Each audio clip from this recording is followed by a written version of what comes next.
প্রিয় দর্শক, কল্পনা করুন আপনি মাঠে কাজ করছেন। হঠাৎ দুটি অদ্ভুত শিশু এসে হাজির। তাদের চুল, মুখ, চোখ সবকিছু ঠিকঠাক, কিন্তু তাদের গায়ের রং পুরোপুরি সবুজ। ঘটনাটি সত্যি। 1200 শতাব্দীতে ইংল্যান্ডের ওয়ালপিক্ট নামে এক গ্রামে চাষিরা তখন চোখে বিশ্বাস করতে পারছিল না।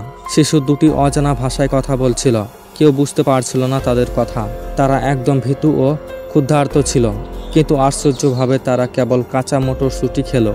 অন্য কোনো খাবার তারা স্পর্শও করেনি। কয়েকদিনের মধ্যেই ভাইটি মারা যায়, কিন্তু বোনটি বেঁচে যায় এবং ধীরে ধীরে ইংরেজি ভাষা শেখে। সে জানায় তারা এসেছে একটি জায়গা থেকে যার নাম সেন্ট মার্টিনস ল্যান্ড, যেখানে সবকিছু সবুজ, সূর্য নেই, কেবল ধূসর আলো। তারা বলেছিল নিজেদেরকে জগৎ থেকে তারা এক রহস্যময় সুড়ঙ্গ দিয়ে এসেছিল। হঠাৎ করেই ওয়ালপিক্ট গ্রামের মাঝখানে চলে আসে।